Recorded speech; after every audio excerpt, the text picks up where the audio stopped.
Hey, masterminds, I'm back. I told you that I'm going to proceed with exposing our law enforcement, our state organs, the people that we expect to protect us, the people that we expect to investigate the crimes that we reported to them, and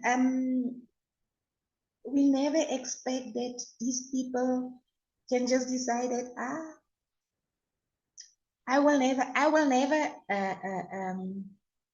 assist this person because she's this person.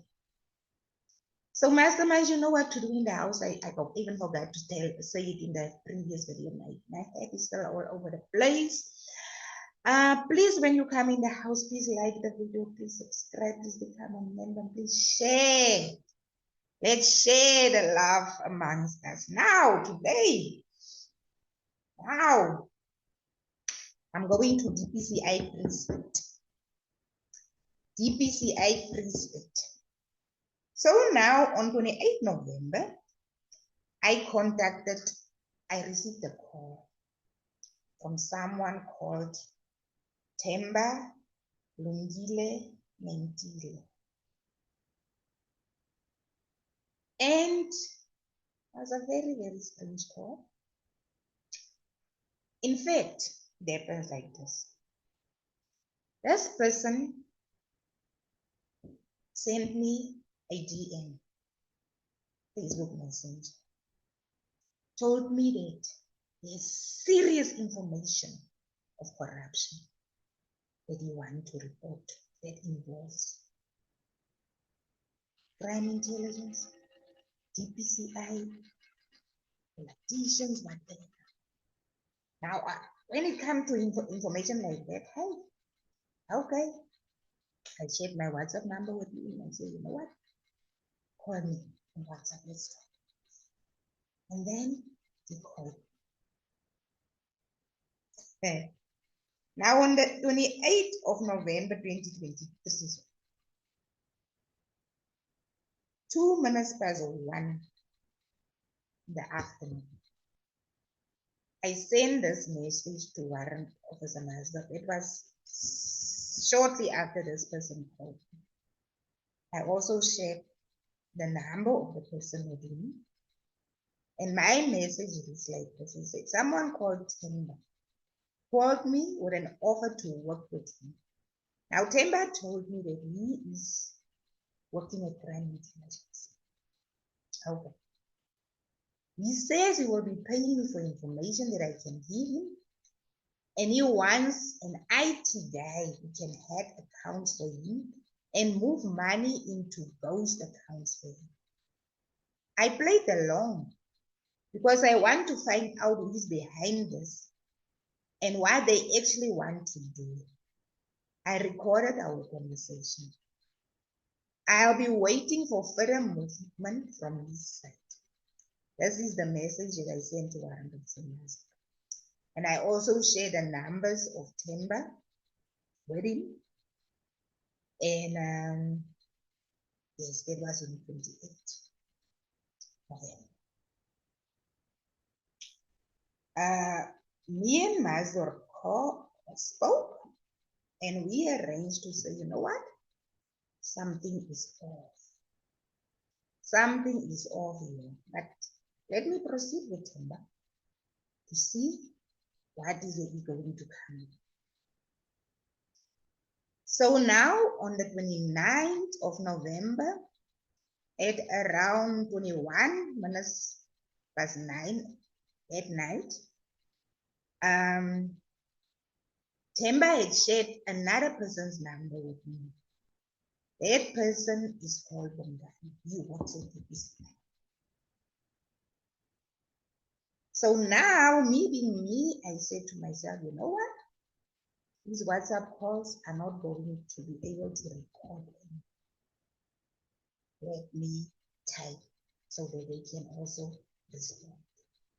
Let me sound very interested in whatever offer you want to come. So this Bongani called me, so I give Temba feedback. I say, hi Temba, Bongani just called me.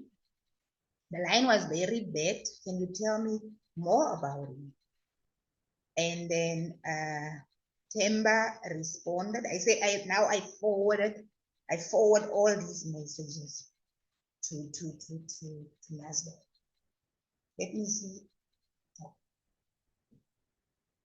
I forwarded all these messages to Maslow. And then just a moment, I went out there. And then our Temba is telling me, say, you know what? We are a group of guys from crime intelligence and from Dpci. So we saw that you are very good in IT. Reason being, we know a lot of our colleagues have tried to intercept your phones. They've tried to intercept your accounts, but they failed because you know how to secure your accounts. So now there's the reason we know that you are very good in IT. So now I did that cybercrime. I did a cybercrime course, international cybercrime course. So because of that cybercrime course, I know exactly how to secure my accounts. I know exactly what people do that wants to hack into. So there's the reason I know for a fact that crime intelligence tried on several occasions with several devices to hack my accounts, but they could not get into my accounts. They even, when they took my phone, they could not open my phone to get into my files. They could not. So here is the messages that I forwarded to myself. This was 29 November 2023 at 21:27. So this is from Temba. I forward to myself. I'm sorry, was busy. I only got time now, hence the late call. So he's saying, there's Bongani. Temba is telling me now about Bongani. Temba is working for Dpci. Now he's telling me about Bongani. He said he's working for the Office of Intelligence in Pretoria, working together with him in making money. We use information, gunpoint to make money, but he can make things for us, but he is not alone. He can connect us with anyone we need in the hawks of intelligence, but we will be in control of what to do and how. Now I ask him, so where is the money coming from behind us? Or rather, from which account should the money be moved? Is there any particular accounts or just random accounts? And then he tell me, I have accounts that has money already with me now. All I need is your guy to intercept the cell phones for OTP numbers, then we can make transactions. Now he told me that. What we need from you, Patricia, is to get us someone who can hack into the accounts. Because the accounts is coming from, the money is coming from government accounts. We already have accounts, government accounts with money in. So all he already also opened accounts where the money is going to be moved to. So all he needs is my guy that I must get for them to hack, to intercept the cell phones, because they also already have the cell phone numbers. So they want my guy to intercept the cell phones to get an OTP so that they can be able to move the money. Then he said, by the one for Bongani, we get paid via blackmail. They know how to do it. Now, Bongani, the guy from Intelligence Pretoria, is doing the blackmailing. So what they do, they target certain people. They have information. Remember, they are crime intelligence. They have information on certain influential people. politicians and whatever, and they blackmail these people to get money from them. Now that is Bongani, he knows how to do it. And then, yes, it was on the 29th of November. So now I tell this Temba, I told it, I said, no, Temba, I don't know. I know people. I know people. I will get you a guy who will assist with this money moving from government account to the account that you already have. Now, in the meantime, while I'm winning Temba's trust, I'm speaking to Masdorp. I also already have reported to Prof. Merida. What Masdorp did, because Masdorp was also working at counterintelligence, Masdorp immediately opened a docket at counterintelligence.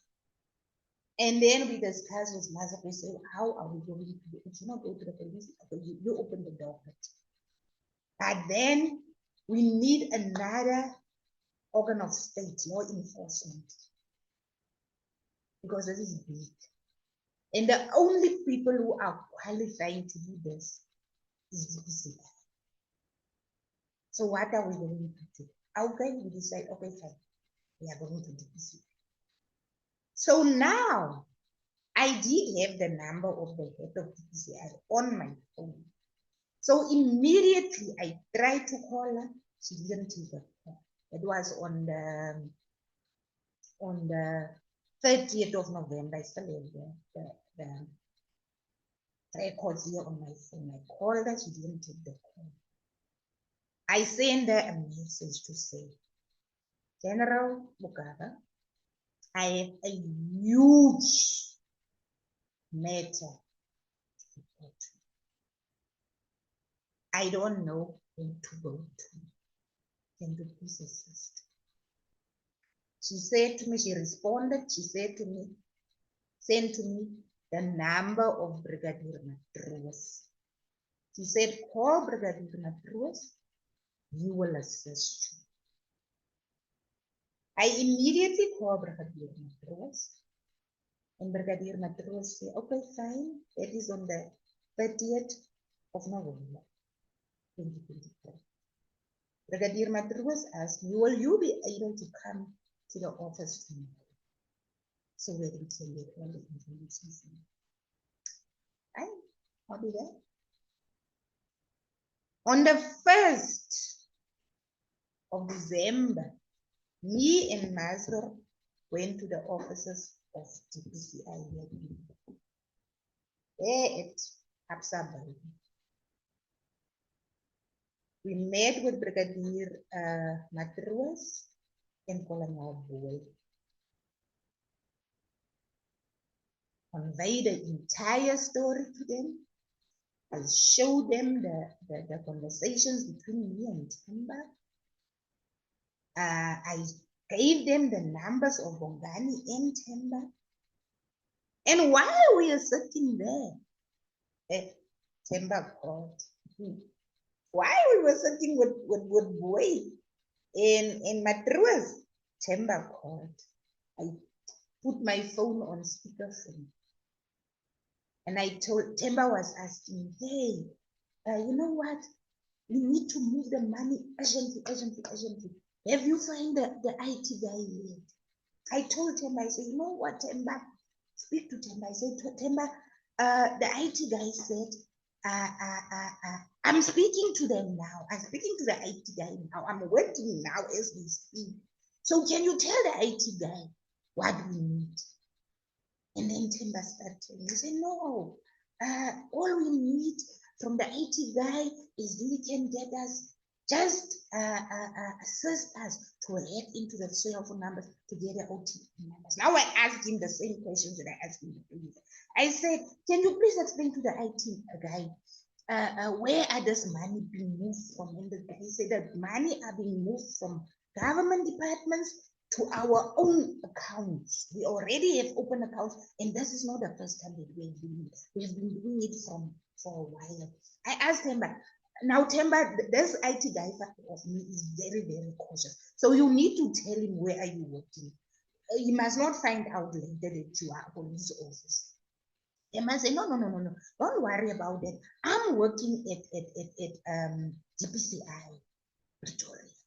I asked, where is Bongani working? He said, Bongani is at crime intelligence. I asked, what is Bongani's function? He said, no, Bongani is the one who is doing the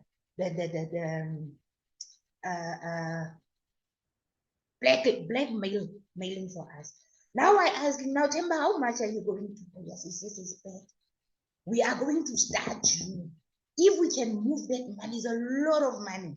We are going to start you with 5 million, and we will give the IT guy 2 million. So in total, no, with a start, there's a total of 7 million.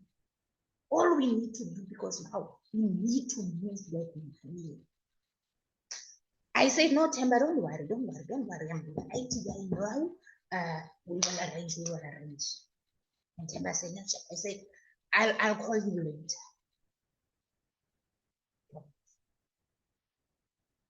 I look at Brigadier Matros. I look at Colonel Boy. I say, out of the horses now. This is what I came to report to you. Hi. They looked at me. They looked at myself. And then they asked me, can you assist? I asked, no, I gave them the numbers. I said, yes, the numbers. Now your job now is to find Temba in. Your job is to find Temba Mbongani. You know what they asked me? They asked me. They said, we don't have the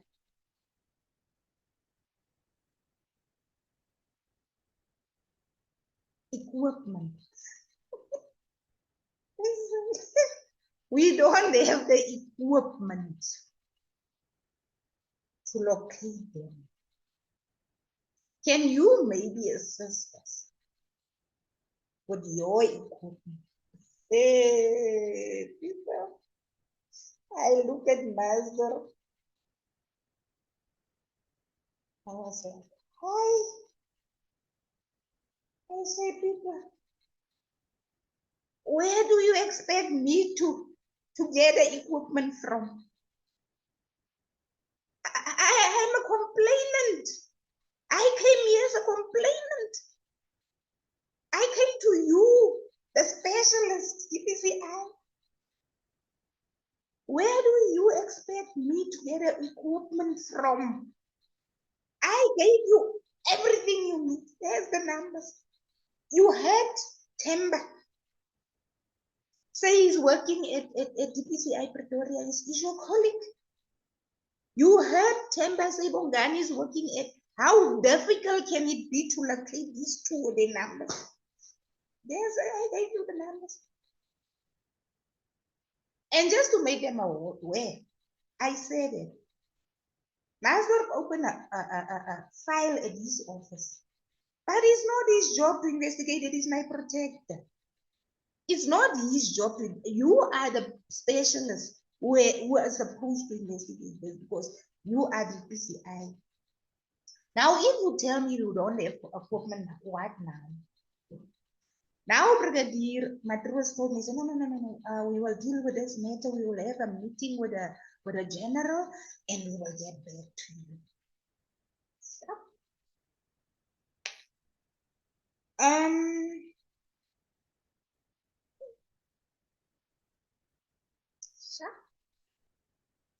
it was 1 December 2026. I'm still waiting for him to get back. I'm still waiting for Brigadier Matros, Major General Bukaba, Major General Mohari Bukaba, and Colonel Way to get back to me. After I reported this serious crime to them. Now, on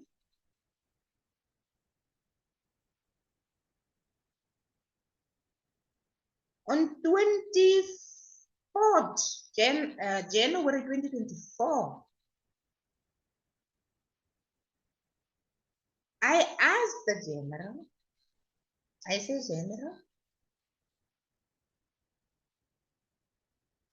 this matter that I reported,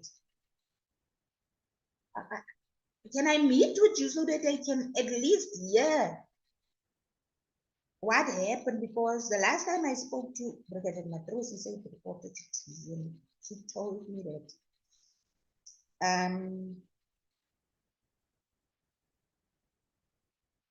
she doesn't understand why I want to meet with her, because she have operational commanders who are supposed to do this, and why should it be her that I want to meet with?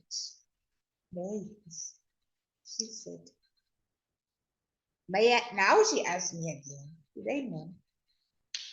24 January 2024, 12:34 in the afternoon. May I understand the nature of the matter you want to discuss? Remember, I have operational commanders, brigadiers, colonel, and generals who deal with such unless I understand why should it be me who wants me. It was my last conversation with General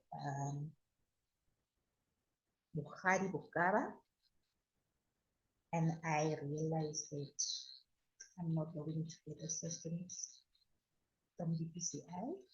They don't want to, they're not interested to investigate that serious matter that I reported to him, and where her brigadier and her colonel were witnesses to crimes being committed, because they said there while this guy was telling them, telling us in that office,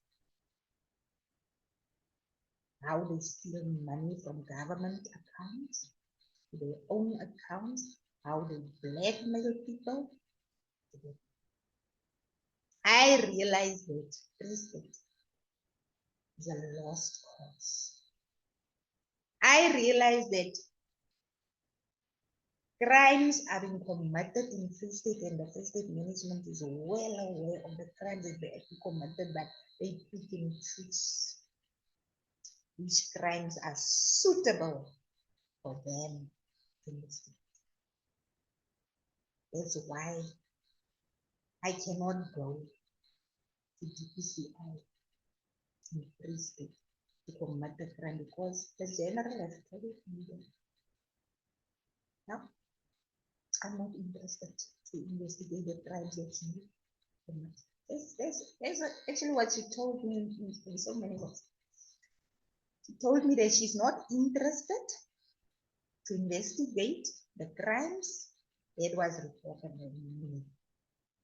She doesn't care whether it's her brigadiers and colonels. No, they were party. They were now. If you don't call them defeating the end of justice and complicit, I don't know what is the other word for it.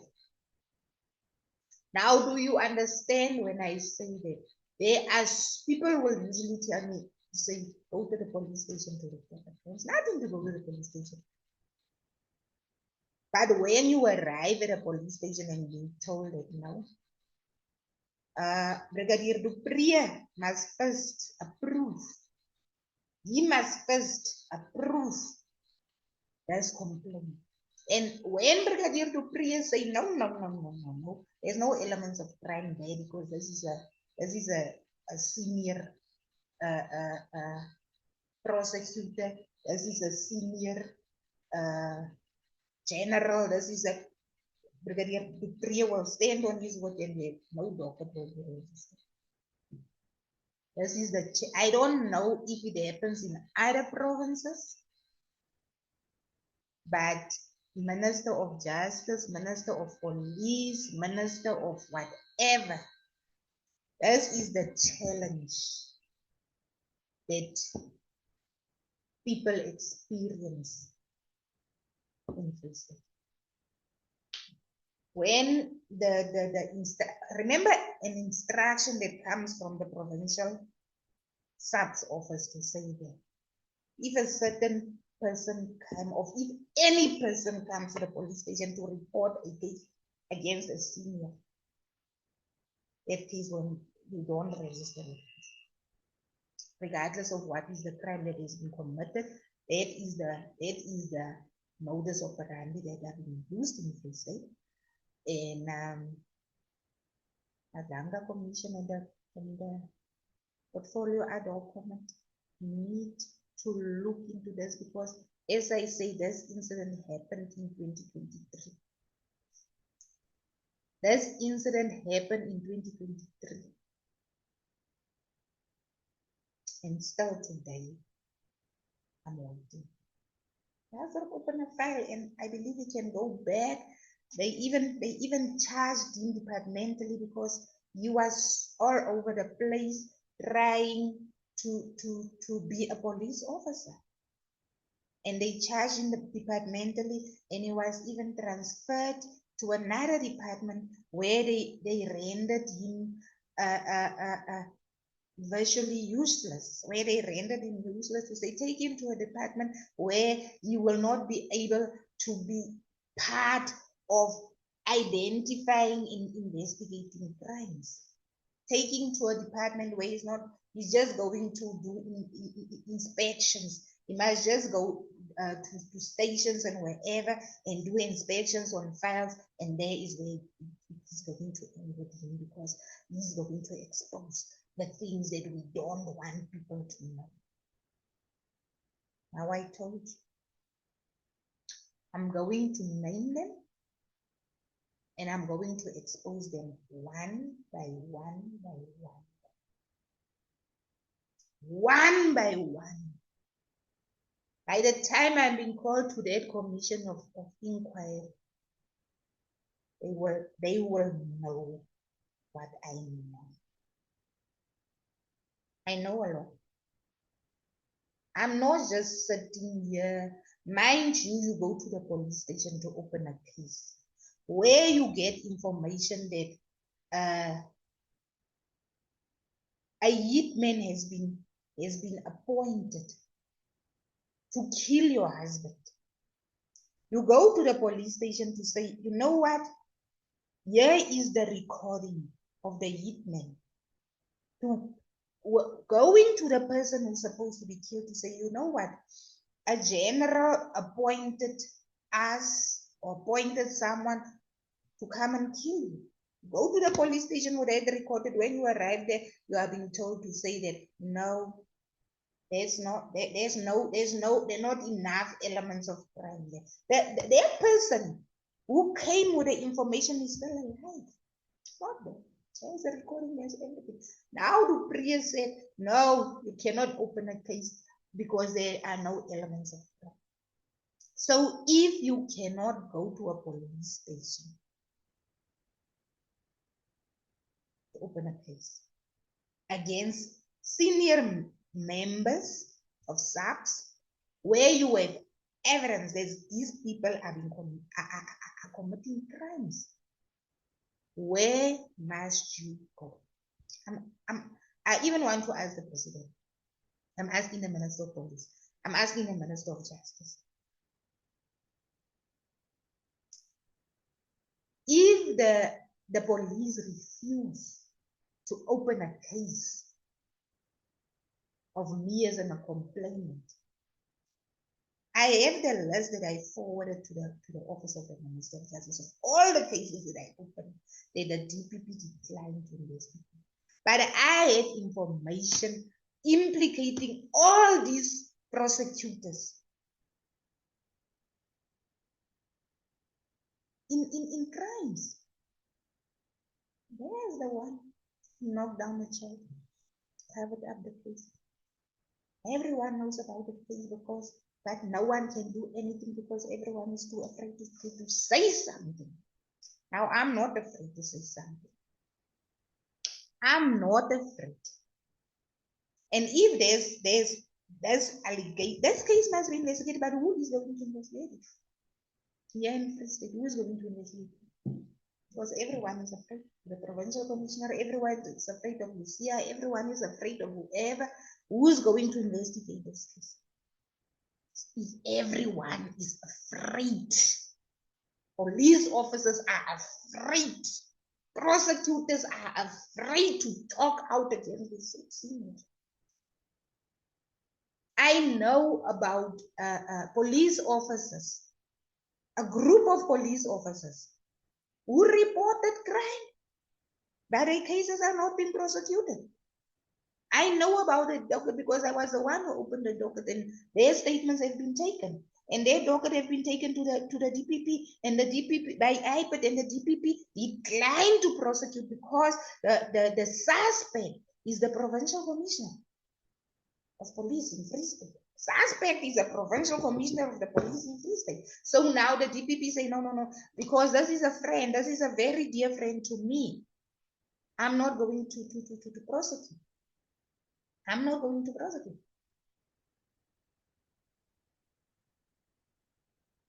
We are the people who are getting prosecuted. When Lucia go to the police station, a case has been opened, whether they have evidence or not, case will be taken to the DPP, and the DPP will say, let's prosecute. Whether there's evidence or not, we are going to drag her to court, and we are going to drag this case out for 2-3 years. Whether there's evidence or not, because it's Patricia Mashal, she needs to be prosecuted. She needs to be prosecuted because her name is Patricia Mashal. We don't care whether we are going to waste state resources. We don't care whether we are going to waste court's time. We don't care. We are in charge here. They're in charge. We decide who gets prosecuted and who does not get prosecuted. Now, even that must change. Even that must change. How can we give one person so much power? How can we give Shamila Batway so much power to decide alone on her own that she will prosecute this case and she will not prosecute this case? How can we give DPPs in provinces so much power to decide it? Because this is my friend, my family, my whoever, I'm not going to prosecute. But this one, I don't like this one. That's one I'm going to make sure I prosecute this case. I don't care whether there's evidence or not. We will go with an empty docket to court. We don't care. And at the end of the day, the magistrate will make a decision whether he's going to convict. There's nothing. But if it's our families and our friends, we don't prosecute. How did we come to this decision where one person has so much power? Look in the sense of what is. Where one person, Judge Rata, has so much power to decide that, no, there's evidence I don't want to listen to. I don't want to listen because it doesn't suit this narrative that I want to push. I'd rather listen to this one. Why can there not be 1 or 2 persons with Rata in court that will also be part of their decision making? Now, one person in that court decided it's up to me. I decide here what is. If I don't like to listen to that evidence, I don't like it. Even if that evidence is relevant to that case, even if that evidence is going to mean that those accused persons are going to be exonerated from whatever they do, I don't want that evidence. Don't tell me about evidence. That evidence, I'm not going to consider it. Why? How did we land ourselves in a situation where one person has so much power over people's lives?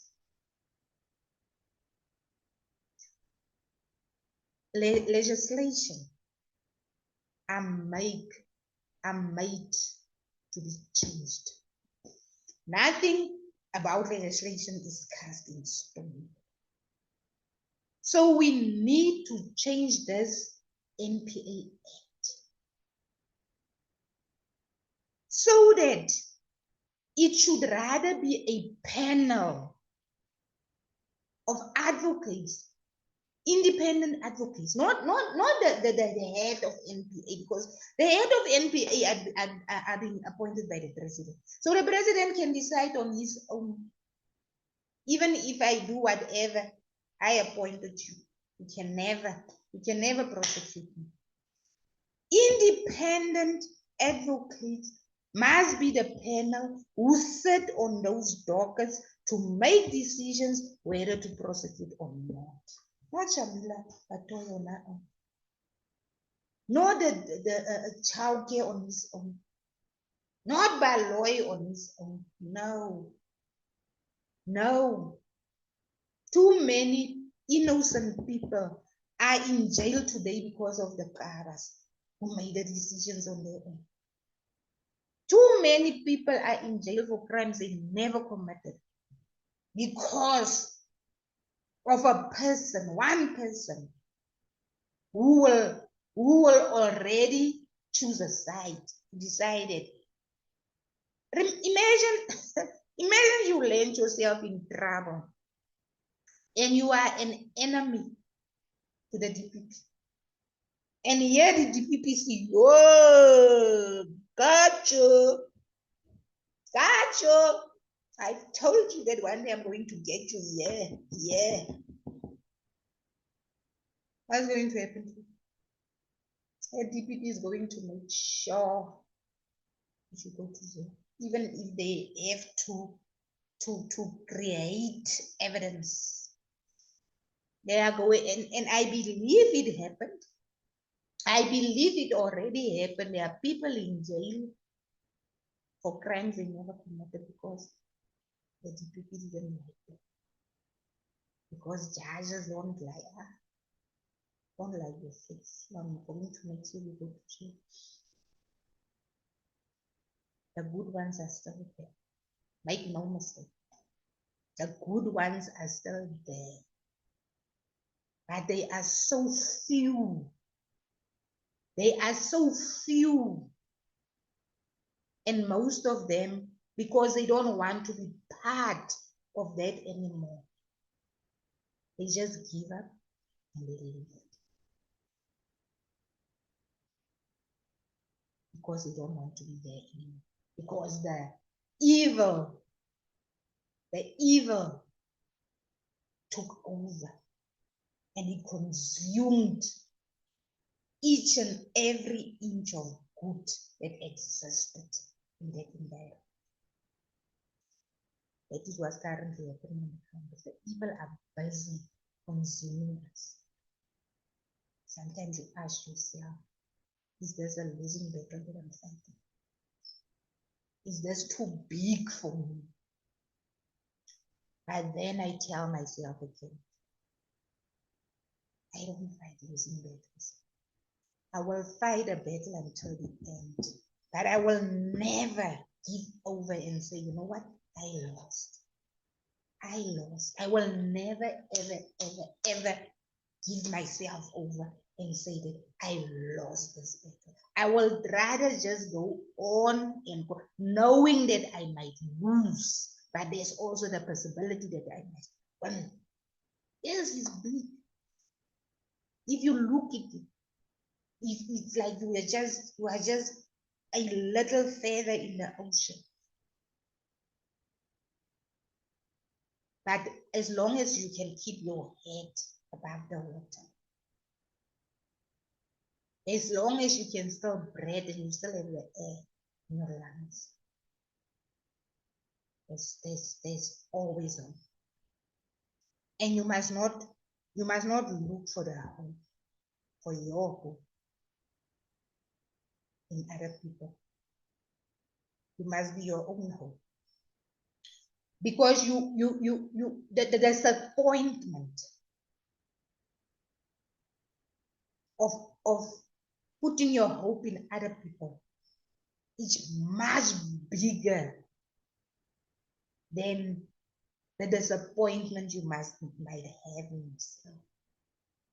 These days we are depending too much on what other people can do for us.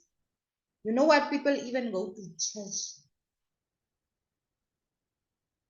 to ask other people to pray for them. Because they don't even believe in their own prayer. How can you go to someone who also have their own problems, who also have their own challenges, and you go to that person and you say, can you please pray for me? That person doesn't really know. What do you want? You will pray for you, pray, okay, fine, okay, you pray. But who knows you best? Are you not the person who knows you best? Why can you not go direct, straight line, straight line? Why must you have a middleman? SARS must be in the middle, and then you go straight line. Go straight line and ask yourself. Don't send someone else. Go and please ask God that I need this and this and this and this and this. Why must you send someone else to God? Don't you know? Don't you know where God is? Can you not go straight to God yourself and ask God yourself? And then when he disappoints you, you also go straight back to him, because now when he disappoints you, you must now go to the middleman and say, you know what? God disappointed me. Go and tell him he disappointed me. Middleman is going to say, you have time to play. You have time to play. You came here, you say I must pray for you. Now you didn't get what you want. You want to pray. Am I your boy? If someone disappointed you, you go straight to that person and say, you know what? I'm disappointed. And that is the reason why I'm disappointed. And you challenge that person. And if you are the reason why I say the only person who can be your worst enemy at the end of the day is yourself. Don't go to other people and say those people are your enemies. Yeah, maybe there's a reason you have enemies also. But at the end of the day, you are your own worst enemy. At the end of the day, you can only challenge yourself. At the end of the day, you can pray for yourself. Don't allow other people to pray for you. Everyone doesn't want the best for you. You know what you want. Everyone doesn't want the best for your children. You know what you want for your children. That's why you should also, when you pray for your children, you must also tell them that you must also pray for themselves. You cannot always pray. You pray for them in your prayers, or you go down on your knees, you pray for them, but they must also pray for themselves, because you don't know everything that you want. They also will not tell you all their needs and wants. They will not. But at the end of the day, people, we are here. And here's what I came to tell you, that I even went to Masimula for that message of the evening. I still have the messages here. And Masimula never responded. I went to General Libya when he was still the head of Dpci. You know what he said to me? Send him the message. I sent him the recording. He said, go to the police station to open a case. And before I sent him the message, I told him, I said I was from the police station. He refused to accept me at the police station. Now I'm coming to you. Send me back to the police station. Tell him again, by General Libya, I told you that. The same Lycia that I'm telling you about now issued instructions that no case should be opened against you. So you're also telling me that you're not interested. And even if a murder is going to be committed, it's not your business, because you pick and choose which cases that you want to investigate. Masimula, besides that, no, this is not my business. I'm not going to investigate this. Whatever happens is not my business. So where do we go to? Where do we go to? Customers, let me end it here. I just wanted to come back so that you can see I'm still here. I'm still fine. And as I said, it's time to expose. It's time to expose. People know themselves out there. They know who they are. They know who they are. Crime doesn't expire. There's a time for everything. You might have got away with the worst crimes ever, but at some point your skeletons are going to start knocking and say, hey, it's time to come out of this closet, release us. And as long as you have skeletons in the closet, you must be very, very worried, but because most of your skeletons, I know about it. And when I come here to speak about it, know that I already have the evidence and the information in my hands. Make no mistake. I don't just speak. I don't just come out and speak. When I come out and speak, I already have the information in my hands. People are still in power. They're still there. They will still try their best to protect themselves. But there's expiry date for everything. Yes, you are in power, you can protect yourself, but you are not going to remain in power forever. As the ones before you, they lost power. As the ones before you, the ones who are now running up and down a court, trying to defend themselves from the crime they committed. As them, there was a point in life when they were in your position where they thought they are powerful, they can do whatever. Power expires. Masterminds, let me end it here. I will be back with more, but I'm going to end it here for today and we will proceed as soon as we can. Love you all. Bye.